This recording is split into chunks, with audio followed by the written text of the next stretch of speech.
Assalamualaikum warahmatullahi wabarakatuh. Selamat pagi anak-anakku semuanya.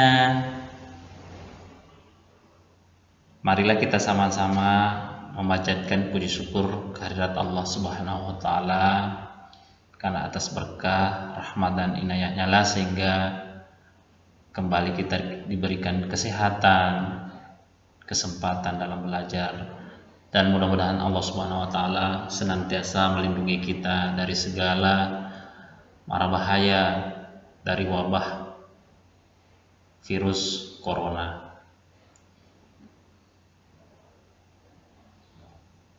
Anak-anakku sekalian, perlu Bapak jelaskan bahwa pada tahun ajaran baru ini kemungkinan anak-anakku masih harus belajar dari rumah, belum bisa ke sekolah. Saya pahami anak-anakku semuanya pasti rindu dengan sekolah. Namun pemerintah menginginkan anak-anakku semuanya tetap aman dan terjaga kesehatannya di rumah. Oleh karena itu, pada tahun ajaran baru ini, pada kesempatan kali ini, Bapak membuat video pembelajaran dan mudah-mudahan anak-anakku semuanya bisa bersemangat dalam belajar, lebih bisa memahami materi-materi di dalam buku pelajaran kita. Baik, anak-anakku sudah siap semua bukunya. Marilah kita membuka buku tema kita, yakni tema 1. Jadi tema 1 ini tentang organ gerak hewan dan manusia. Jadi di dalam tema 1 yang dibahas itu adalah organ gerak. Apa itu organ gerak? Bagaimana organ gerak hewan itu dan bagaimana organ gerak manusia.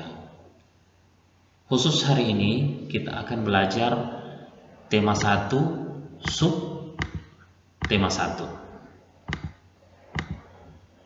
Jadi subtema 1 tentang organ gerak hewan. Dan subtema 1 itu tentang pembelajaran 1. Jadi lihat di sini ada pembelajaran 1. Jadi dibuka bukunya di halaman 2. Pembelajaran 1. Jadi di halaman ini terlihat ada percakapan. Terlihat ada perbincangan antara anak dan bapak. Apa yang diperbincangkan? Kita lihat sama-sama. Ada gambar di depan mereka. Ada gambar kandang dan juga ada kelinci di dalam kandang tersebut. Baik, kita akan sama-sama membacanya. Anak-anak semua juga membaca. Pak, lucu ya kelinci-kelinci itu. Bulunya tebal dan gerak-geriknya lincah. Kenapa kelinci bisa meloncat dan berlari dengan lincah seperti itu ya? Kata bapak. Benar, kelinci dapat bergerak lincah karena didukung oleh organ-organ geraknya. Pada dasarnya, organ gerak kelinci serta hewan lainnya hampir sama dengan organ gerak manusia. Jadi, tanpa organ gerak, kita tidak bisa melakukan kegiatan apapun. Jadi, itulah yang diperbincangkan oleh bapak dan anak tersebut tentang organ gerak hewan. Itu untuk halaman 2. Dan selanjutnya kita ke halaman 3. Ya, halaman 3. Di sini lihat di atas, ayo membaca. Jadi buku ini mengarahkan kita untuk membaca bacaan di dalam halaman ini.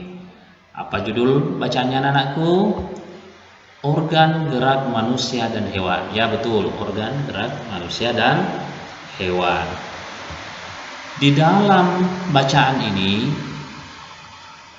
terdapat 5 paragraf. Kalau saya lihat ada 5 paragraf. Jadi ini adalah paragraf 1, Jadi kalian pasti sudah tahu semuanya. Namun yang belum tahu boleh melihat bahwa ini adalah paragraf 1 dan ini adalah paragraf 2 dan yang ini adalah paragraf 3. Selanjutnya ini adalah paragraf 4 dan yang terakhir adalah paragraf 5. Jadi ada 5 paragraf dalam bacaan tersebut. Baik, anak-anakku semuanya nanti membaca bacaan ini. Nanti ada tugas, tapi sebelum kita lanjut ke halaman berikutnya, baiknya kita sama-sama mendengarkan video. Jadi Bapak ada video yang sangat menarik tentang pembelajaran kita.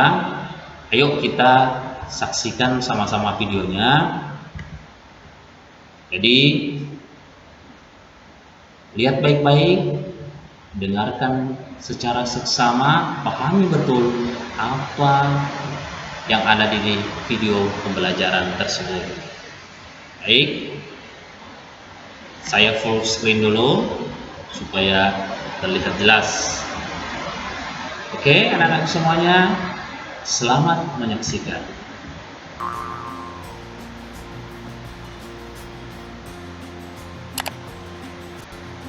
Halo, selamat pagi anak-anak. Bagaimana kabar kalian hari ini? Semoga kalian tetap sehat selalu. Nah, hari ini kita akan belajar kelas 5, tema 1, subtema 1 dan pembelajaran 1. Tujuan pembelajaran yang akan kita capai yaitu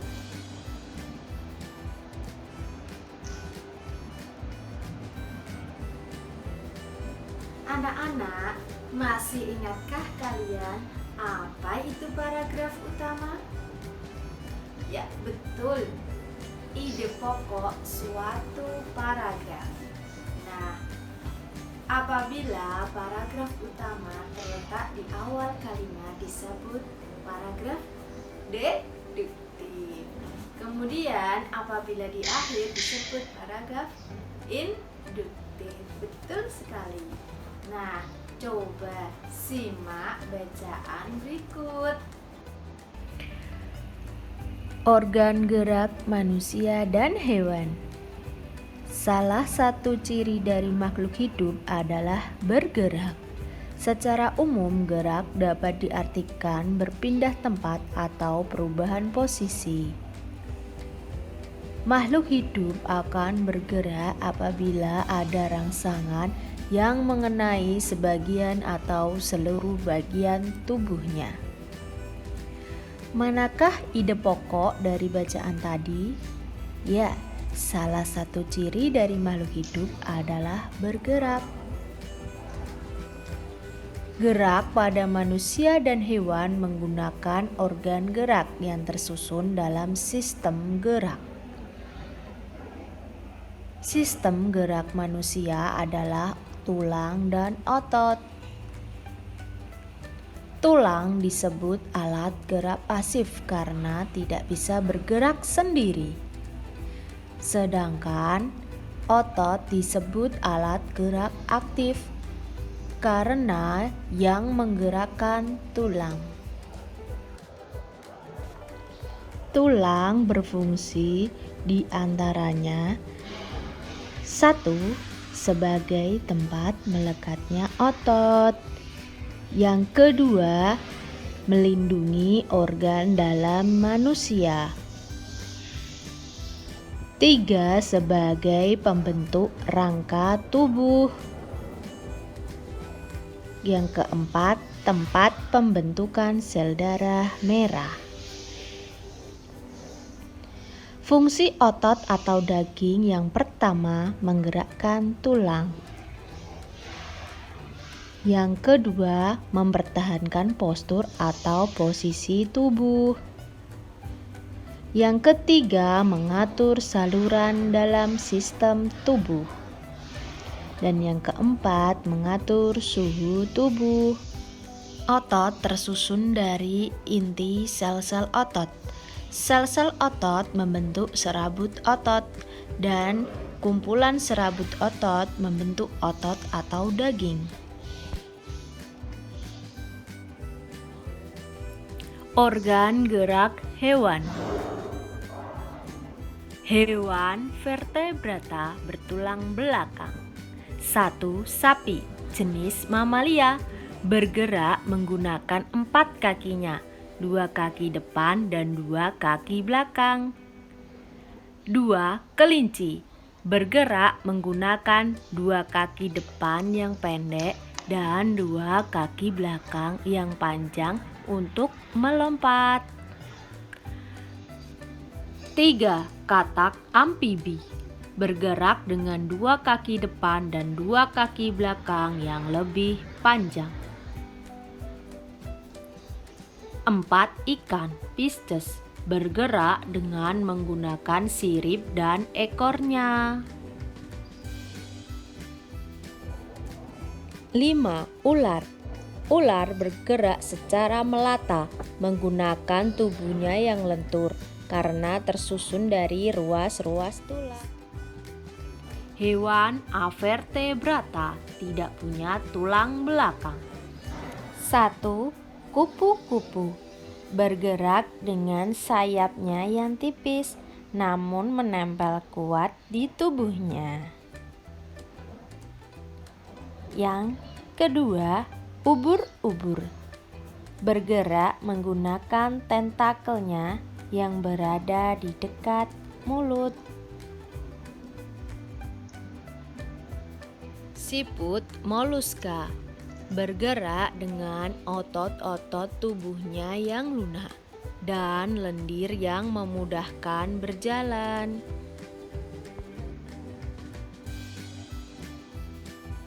Demikian materi hari ini.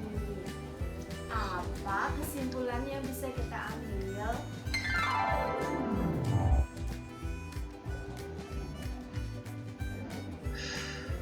Demikian video kali ini. Silahkan like, komen, dan subscribe jika kalian suka.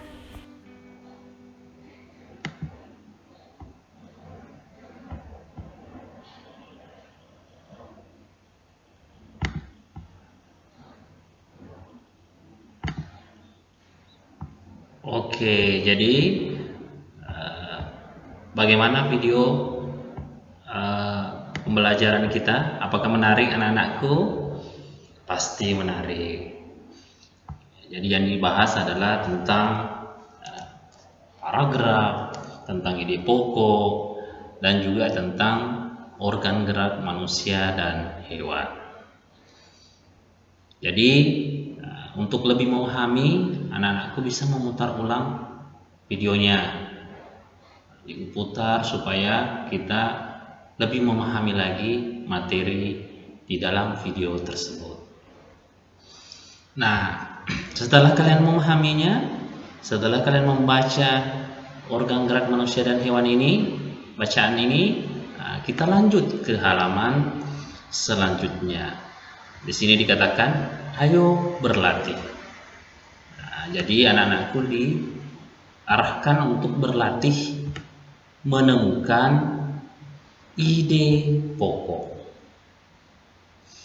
Nah, jadi tadi dikatakan ide pokok itu adalah gagasan yang menjadi dasar sebuah paragraf, atau bisa juga disebut kalimat utama. Di dalam latihan ini ada 5 ide pokok dari bacaan tersebut yang akan atau anak-anakku sekalian harus temukan. Yang manakah ide pokoknya dalam bacaan yang sebelumnya? Jadi bacaan organ gerak manusia dan hewan ini, anak-anakku semuanya cari ide pokoknya. Untuk paragraf pertama sudah ada jawaban. Ide pokok dari paragraf pertama ini adalah salah satu ciri dari makhluk hidup adalah bergerak. Nah, kita lihat apakah ide pokoknya ini ada di depan atau di belakang. Coba kita perhatikan di bacaan tersebut. Ternyata ada di depan anak-anakku. Nah, di sini ini adalah ide pokoknya. Jadi salah satu ciri dari makhluk hidup adalah bergerak. Dan yang selebihnya ini semua anak-anakku adalah kalimat pengembang. Jadi kalimat pengembang itu bisa satu atau bisa dua kalimat atau boleh lebih lagi. Jadi paragraf itu intinya terdiri dari ide pokok atau kalimat utama dan kalimat pengembang. Jadi di dalam satu paragraf itu minimal ada dua kalimat. Ada kalimat yang berisi ide pokok dan ada kalimat berisi pengembang yang melengkapi ide pokok tersebut, yang melengkapi kalimat utama tersebut. Nah, sekarang kalian coba berlatih. Coba di paragraf 2 temukan ide pokoknya di sini, tulis di sini, kemudian kalimat pengembangnya ditulis di sini. Jadi ada 4 paragraf yang harus dicari ide pokoknya. Oke, sudah paham? Kita lanjut ke halaman berikutnya. Di sini dikatakan ayo menulis. Jadi anak-anakku diarahkan untuk menulis. Apa yang mau ditulis? Anak-anakku diarahkan untuk mengembangkan ide pokok menjadi sebuah paragraf. Maksudnya di sini ini adalah ide pokoknya. Nah, jadi ini semua adalah ide pokoknya. Ada 3 ide pokok di sini. Satu kalimat ini. Jadi ini nanti tinggal dipindahkan ke sini. Kemudian dibuat kalimat pengembangnya. Kalimat yang melengkapi ide pokok ini. Apakah nanti ide pokoknya di depan ataupun nanti di belakang, anak-anakku yang akan menuliskannya. Jadi silahkan berkreasi untuk mengembangkan kalimat-kalimat dari ide pokok tersebut. Jadi saya kira itu hanya itu yang bisa kita pelajari hari ini. Dan anak-anakku semuanya tetap rajin belajar di rumah, tetap jaga kesehatan, jangan lupa terus berdoa kepada Allah Subhanahu wa taala, mudah-mudahan bencana virus corona ini bisa selesai secepatnya. Amin. Baik, cukup sekian pelajaran kita hari ini. Ingat anak-anakku semuanya, tetap berada di rumah. Kalaupun harus keluar, anak-anakku semuanya harus memakai masker, kemudian rajin mencuci tangan supaya kita semuanya terbebas dari virus corona. Baik, pelajaran hari ini saya akhiri dengan ucapan wabillahi taufiq wal hidayah. Assalamualaikum warahmatullahi wabarakatuh.